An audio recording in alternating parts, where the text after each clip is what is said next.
Thank you so much for letting us know that. Welcome to Alta Live, which is our weekly conversation series where we bring to life stories that appear in Alta Journal. I'm Mary Melton. Sorry that you could not hear me for those first couple of minutes, but I'll do this real quick now. I'm going to be your host for today. I'm the editor at large at Alta. I'm based in Los Angeles. We love to know where all of you are zooming in from, so please use the chat window to do that. I'm really glad you could join us here today. We have a conversation today with Vicki, Coleman, and Sandy Hightower, who are two really remarkable women who have devoted themselves to Greyhound rescue. And this conversation is inspired by a story in this current issue of Alta, which focuses on a particular urgent mission out of Tijuana when the racetrack closed Caliente, how the Southern California Greyhound rescue community galvanized around this. And Donna Wares, the writer of this story, does a beautiful job reconstructing that. Really frantic, but also beautiful way in which everyone came together to rescue these dogs. So I'm very excited to talk to both Vicki and Sandy about that today. And also to tell you just for a second, and I'll do this real quick since we're running a minute late now that my sound was off, about Alta Journal. Alta is an award-winning magazine, quarterly journal. We write about stories about California and the West. We talk about the environment, about arts and culture, about technology, about history. We publish a lot of stories about animals. People love reading stories about animals and nature, as the story attests. We have a really big interest in that. We also publish original poetry and fiction. Very few people do fiction, so I'm always really proud to be able to say that we still do fiction. And each magazine is full of really gorgeous photography, tons of book coverage, illustrations. It's just a really lovely magazine. So we really would love your support as a member of the magazine. We host events like this. We also host something called the California Book Club, which is the third Thursday of every month. And we're next hosting tomorrow night, 5 p.m. Pacific time. Amy Tan, writer of the Joy Luck Club, will be talking about her latest book, The Backyard Bird Chronicles. It's a beautiful book full of Amy's original illustrations. And she'll be in conversation with John Freeman, who, if you've ever been to the California Book Club before, will know is just a fantastic host. John is also the author of a new book himself called California Rewritten, A Journey Through the Golden State's New Literature. Many of these essays originally appeared at altaonline.com in support of the California Book Club. So real quick, this is breaking news. It's the first time we're offering this. If you become a member of Alta today, for $50 for the year, you'll get 4 copies of Alta, and we're also giving away John's new book, which isn't even officially out yet. But we want to support the work of John and what he's doing, and we want to bring more people into the magazine. We have a goal at the end of the year, so you'll get full access to our archive, 4 issues of the magazine, and John's book, which is like a $30 new book. So it's a really, really great deal. So please join us and become a member. We would really appreciate it. Okay. As I said, use the chat to tell us where you're from. We love hearing from people and seeing where they're at. And please use the Q&A at the bottom if you do have any questions as we go through this. We've got someone here from Maryland, Tucson, someone from Marin, but who currently lives in Switzerland, San Diego, Connecticut, San Marcos. Thank you all for being here. I really appreciate it. Where I want to start this conversation is because Sandy and Vicki, you're both associated with GreySave. For people who aren't familiar at all, we're going to get into talking about the dogs and this mission, but let's just start right there. What is GreySave? What was the impetus for it to come to be? Just give us a little bit of information about it. Okay. GreySave started where you are too. I'm sorry. Oh, okay. I'm in Anaheim, California, and we pretty much adopt dogs throughout Southern California. Some of the other groups had closed in San Diego, so even now we go maybe a little bit further south than we used to.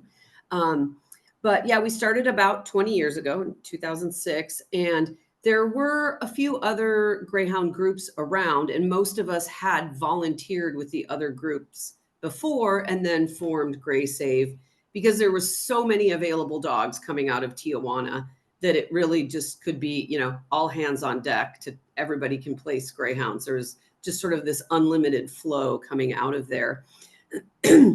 And we've just sort of always been, everybody's a volunteer and we work together. Kathy Kibberts was really the pioneer who started our group, but she unfortunately passed away about 1.5 years ago, which was really sad because we all adored her and worshiped her. It's so we, back when we were really busy, we were maybe taking in 100 to 125 dogs a year. And then, but now that the racetrack is closed as of last July. Now we're just taking in a handful, about 4 or 5 dogs, maybe a month, and finding them homes.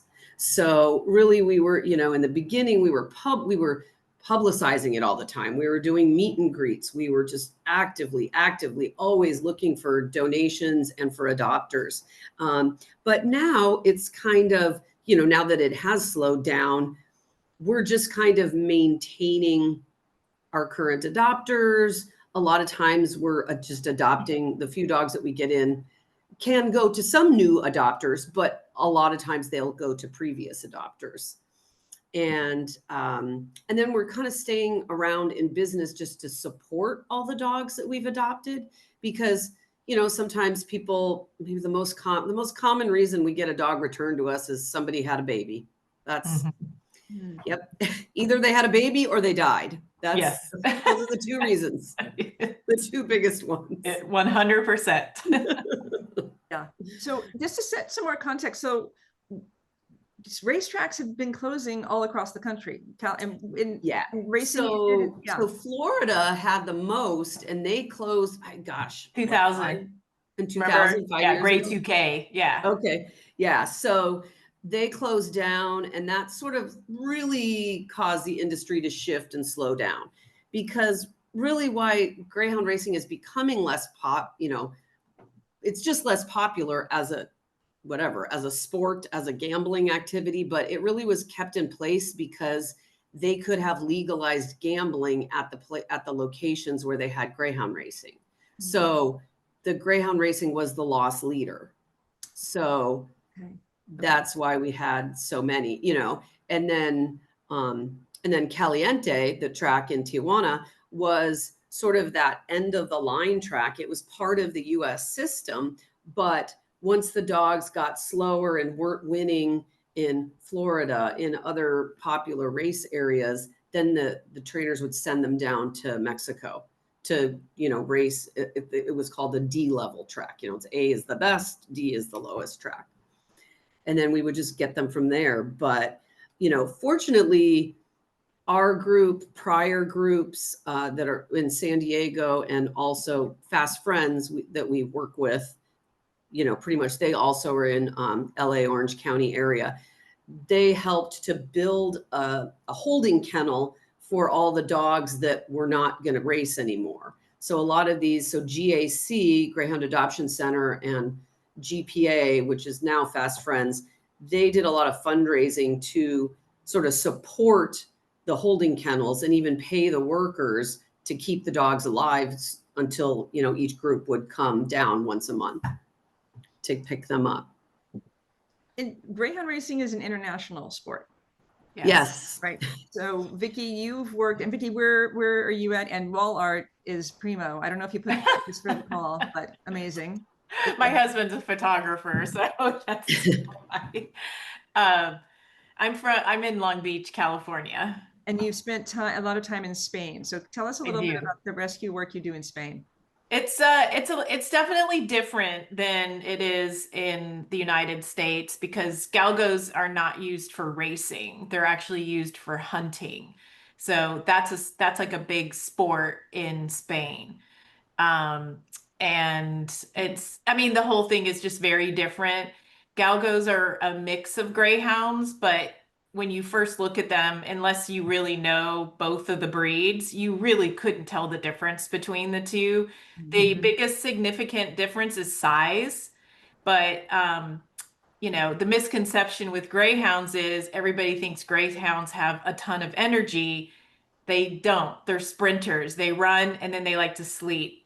Galgos have stamina, versus they can't run as fast as a Greyhound can, but they can run longer than a Greyhound can. So, but they just use them for hunting and competing, and then they discard them after they're done, or if they're not performing. And it's not nearly as organized as Greyhound racing is. It's a lot of cruelty and abandonment, and they find them on the streets or they're in the shelters there. It's 2 very different animals for sure. And are you placing them in homes in Europe, or do dogs actually come to the States? We have started to transport them from Spain. There's certain areas that they like on the East Coast and the West Coast, but and unless there's somebody who's actually been there and can support, like if something goes wrong, I have to go and get the Galgo and find it a new home and stuff like that. So yes, there are. It's significantly more expensive to bring a dog over from Spain, but it's starting to become more popular because of the lack of greyhounds in the United States now. So people are, if you love the breed, you're looking a little bit more like outside of, you don't want to get like a, you know, a dog from a breeder. You can look into getting a dog from Spain, or there's other sources as well. Okay, yeah, I want to talk more about that future of the breed with both of you.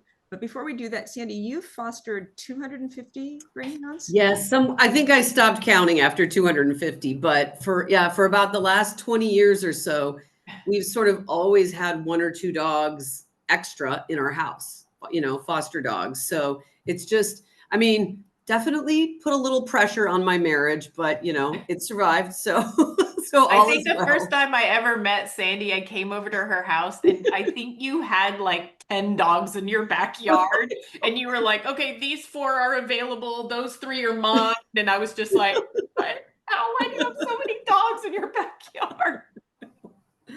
I know, but you know, they're so easy to handle as a crew, you know, since they have very similar temperaments and they're all pretty calm together. I mean, I've definitely gone out walking with 6 giant Easy. greyhounds all by Yeah. myself and Yeah. not even bothered, you know, Yeah. just totally easy. When we have a spa day at my house, there'll be like 20 in the backyard, no fights, no nothing. They just Mhm. hang out together, fall asleep, or do whatever. Mhm. Yeah. Yeah. So that, So, but yeah, because the fostering really had been and still is the backbone of this group. You know, we don't have a kennel. It would be cost prohibitive to have a kennel. So we really just rely on a bunch of people that have usually people that have already have a greyhound of their own, but sometimes not. Sometimes we have people that don't have a greyhound that decide to foster, but you know, usually eventually they end up with a greyhound. Yeah.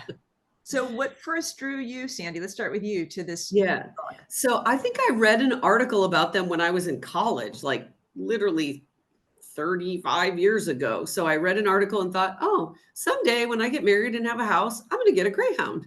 And then I got married and had a house, and and that's exactly what we did. You manifested the greyhound. Yeah. So and I ended up getting a pretty shy dog was my first dog. And then I knew that I would need another one to have her adjust better. So and I went that was when I got my dog from GPA, and they said, oh, we don't have any really available right now, but if you'd like to foster a one to try out, then you could be the first person to adopt it. And I said, okay, I'll do that. And so that's what I like. I do like to talk people into that. Just like, okay, we'll just foster. And if it works out, it works out. If it doesn't, somebody else will adopt the dog and it'll still be a good outcome. And you've done us a favor. Yeah, exactly. Mhm. Exactly. Right. And you have how many greyhounds now?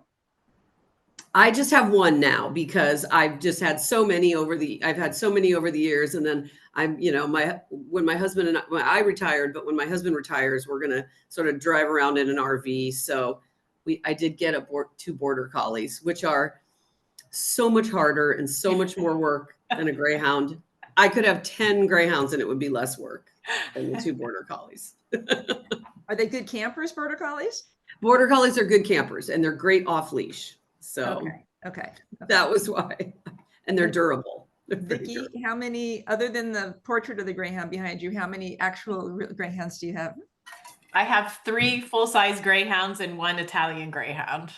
Italian greyhound, which is different than the Spanish greyhound. Oh yeah, they're just little guys. They're companion dogs. They weigh about anywhere from like 10 to 14 Oh, pounds. so those are that's the really okay. Yeah. Mhm. So what are the misconceptions? Like Vicki, you were saying how you came the spa day and all the dogs are just chilling, hanging out with each other and enjoying themselves and relaxed. When I came into editing the story of Donna's, I had misconceptions. I'll be honest. Like I really, because I've never owned a Greyhound, and I associated words like they seem fragile, or are they nervous, or I had these worries, which Donna quickly, wisely dispelled me of. But what are the misconceptions that people have? Like, do the dogs not have any type of like PTSD from the conditions in which they've come from? It just depends on the dog, and it doesn't really necessarily have to do with where they've come from as much as like their person, that like just their personalities, just like any dog coming from anywhere, really. But I mean, in my opinion, the biggest misconception is people think that greyhounds need a ton of exercise.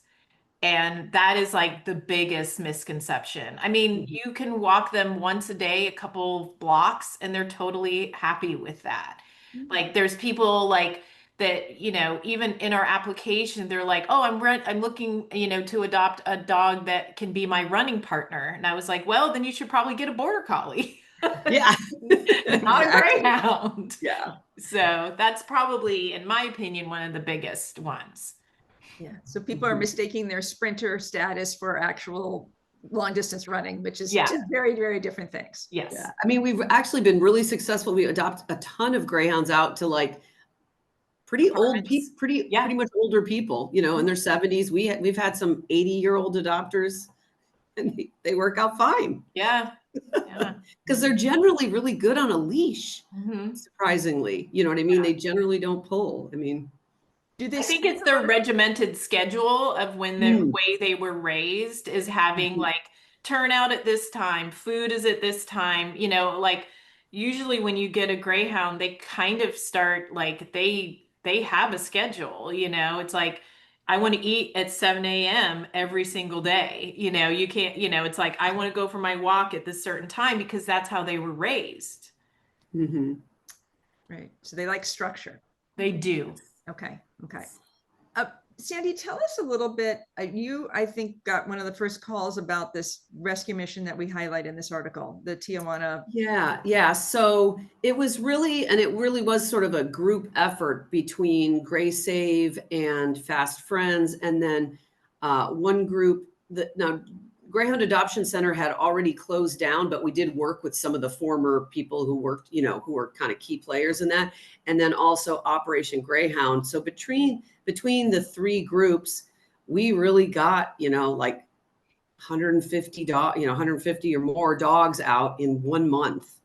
And it was just really crazy because we just didn't know what we didn't know if all the money was gone, what was going to happen to the dogs. So we knew it was really critical to get them out right when they said they needed them out, even though we have a good working relationship with the kennel people and possibly could have paid them to keep it going. But it was just, and then I think the US was changing the transporting dogs across the border at exactly the same time. It was supposed to go into effect August 1st. And so we just kept pulling them out. And we sent them, we ended up like even like a lot of our prior adopters that either moved out of state or moved to Northern California.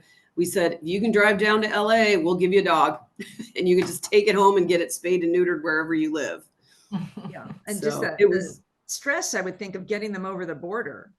Yes. And it was stressful, and it's it's in the summer heat, and you have an air conditioned hauler, but sometimes you just have a couple extra vans. And then, it was just, you get caught in the traffic of the border and getting them across. So it's always stressful, just making sure they all get there safe and healthy. And then, usually, hopefully on a Saturday morning when we can have lots of adopters or volunteers come wash them and, draw blood and get them ready and test them with small animals before they go into their foster homes that afternoon. So Vicki, your dogs were former race dogs? Yes. Okay. Yeah. Do they recognize each other? Like, do they know each other if they came from the same place? Is there camaraderie? I I mean, not really. I have one, the last one that I got from Gray Save. We actually have 7 of his siblings, and they all come out at different times. Mine actually was the last one to come out, but I believe at last year's picnic, we lined up all 7 of them and took pictures, and they didn't seem to. They didn't. Right. Other Yeah. than recognizing their own Their breed, yeah. yeah, they recognize greyhounds, but they may not recognize ones that they had known. Yeah, like siblings or anything. Yeah. Yeah. So that's interesting. They recognize their own breed. So do they blow off the other breed? Like how do They do sometimes. Yeah. They really kind of prefer the temperament of, because they're definitely close talkers. They kind of they're in each other's space, but they're not bothered by it. They're just used to sort of being out with 20 dogs. Yeah. My dogs do not like furry dogs, like big huskies. They bark at them. So it's kind of funny. It's really interesting. I never thought about that. Yeah. Something that came to mind when I was editing this story with Donna was, with all of these racetracks closing, like these dogs seem like they've mostly been bred for the purpose of racing. So is there worry that the breed is going to disappear? Yes, I mean, at least in the U.S., they're not. They breed very few AKC greyhounds, like to show, yeah, to show, and they're different looking too. Yeah, and they're a little bit more exaggerated and not as athletic. So, but there's, so there are some people that are pro racing because they want to continue to have that pipeline of, dogs that their behaviors are very predictable. Like Vicki said, like they're just so used to this routine. They're so easy to potty train. They get along in a big group of other greyhounds. But last year, after the track closed, we did take in a handful of dogs that were bred for hunting hares out in the desert, and so they're sometimes mixed with other sighthound breeds. And their behavior, they're very different dogs. They're just, they may look exactly the same, but they're very different. They sort of realize their athletic potential and will just jump over a 6-foot block wall from a standstill. Right.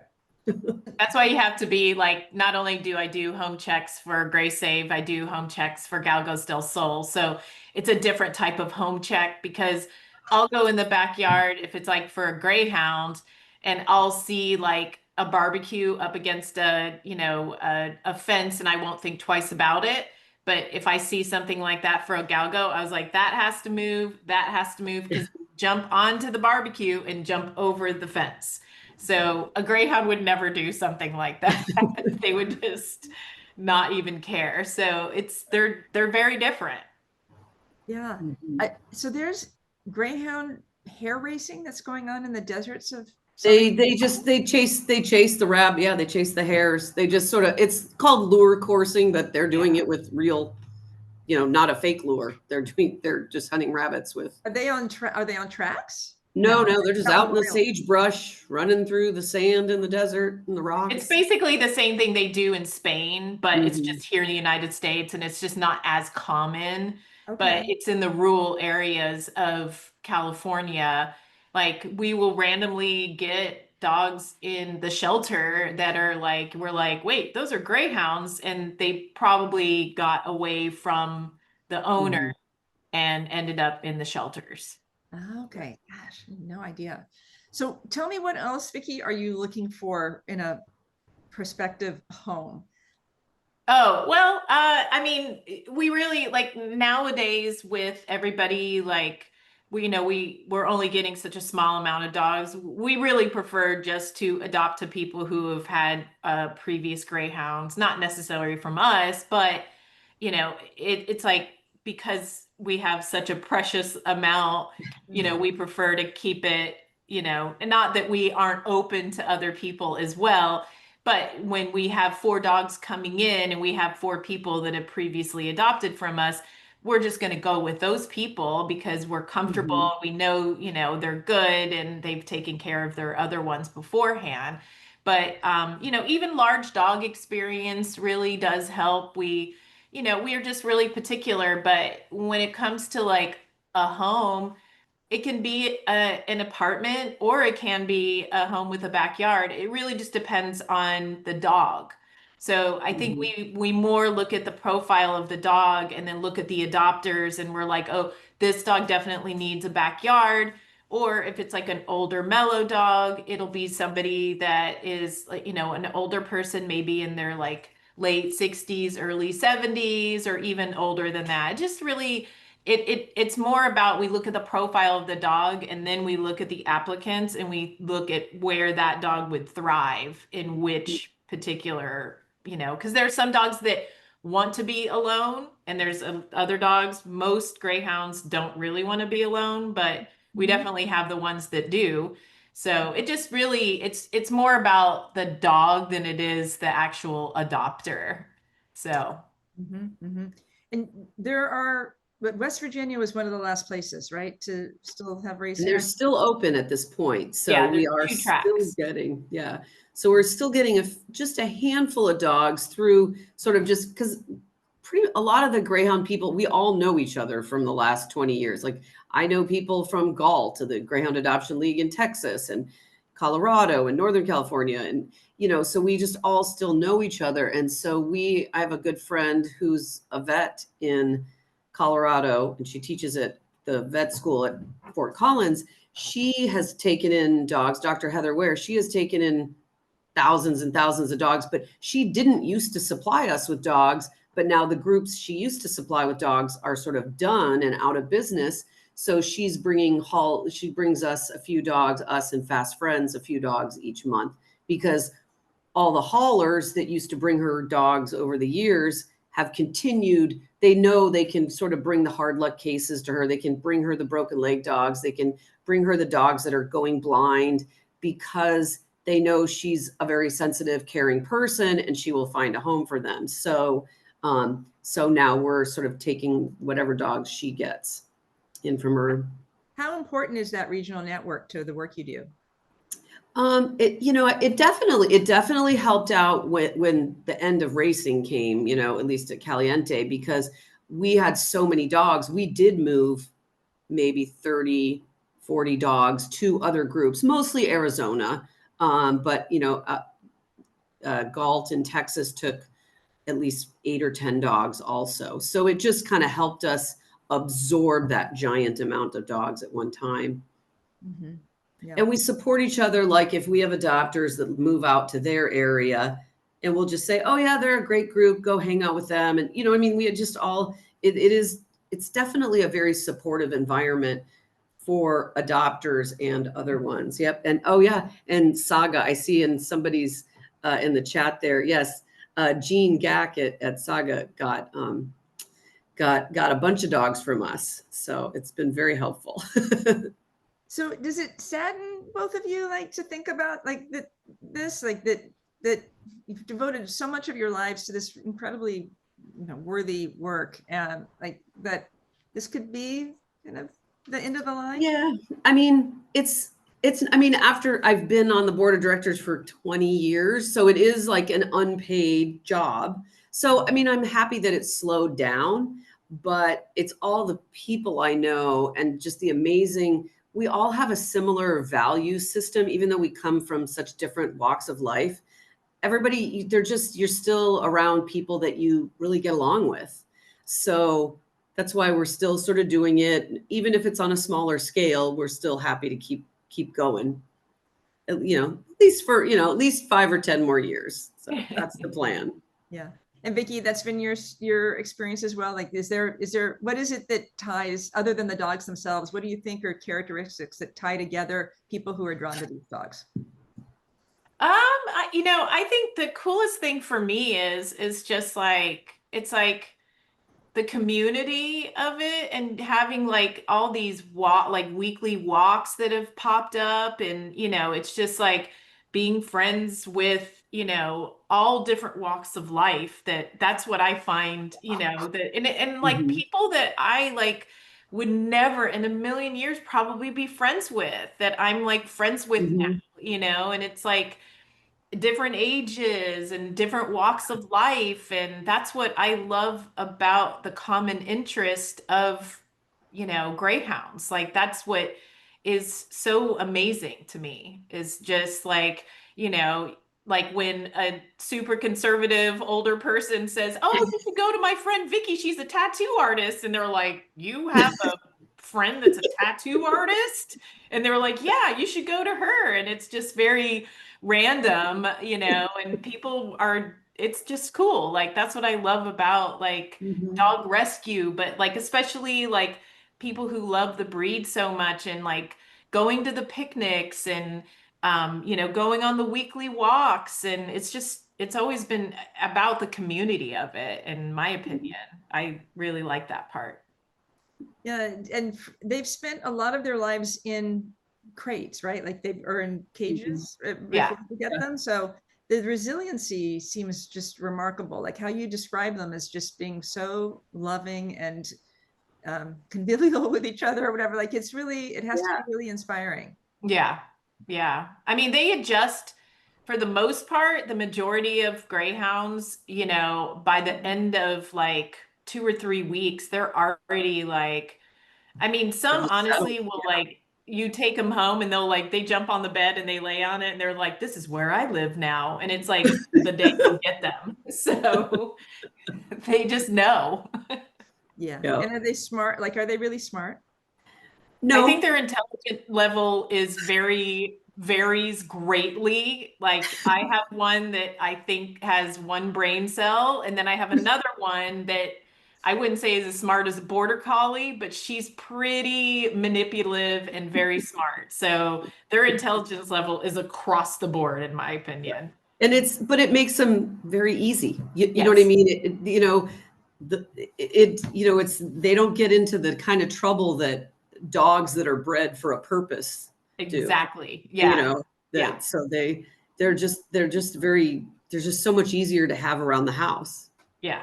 Huh, They are. okay. It's like when people are asking me about my Italian Greyhound, they're like, "Oh, he's so cute and little. I'd love to get one." I was like, "You should get a full-size Greyhound. They're a billion times easier." And I like their energy level is significantly different. Their training is significantly different. Like Body training is a it's whole lot easier. 100%. Like, I've had two Italian Greyhounds and we're not going to talk about the potty training part.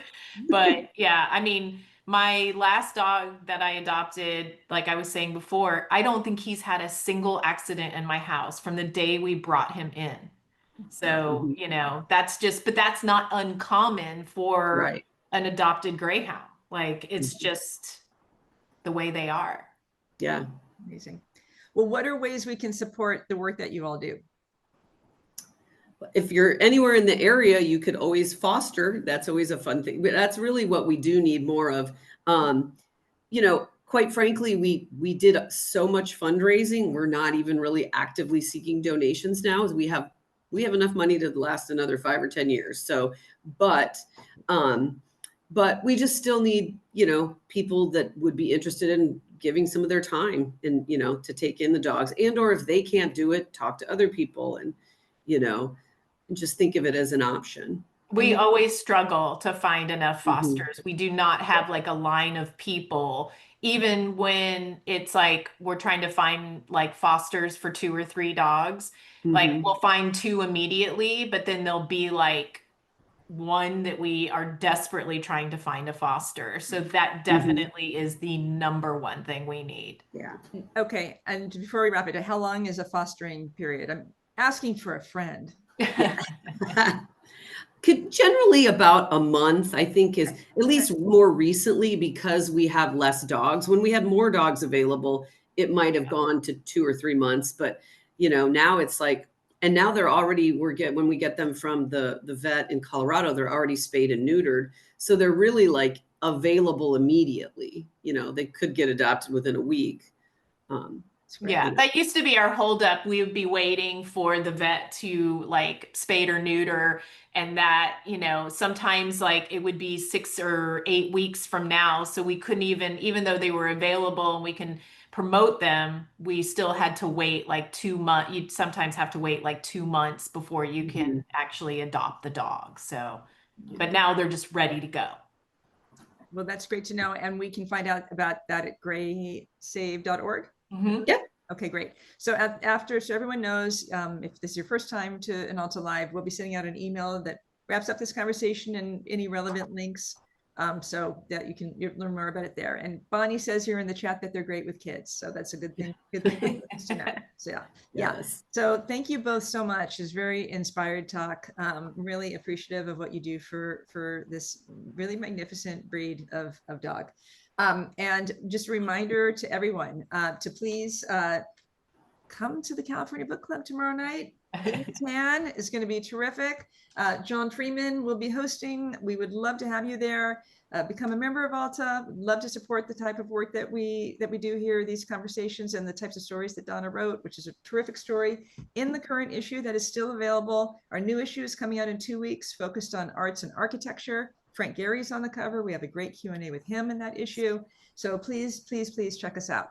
And at the end of this call, you'll be getting a very quick little survey. If you can take a minute or two to fill it out, it means so much to us. It's really, really helpful for us to learn more about you and the types of conversations that you'd like to hear. So once again, my thanks to Vicki and Sandy for being here today. And thank you for the work that you do. And everyone have a great week.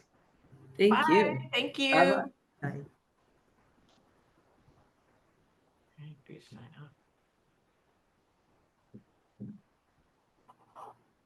Oh, okay. I guess everything's done. There we go.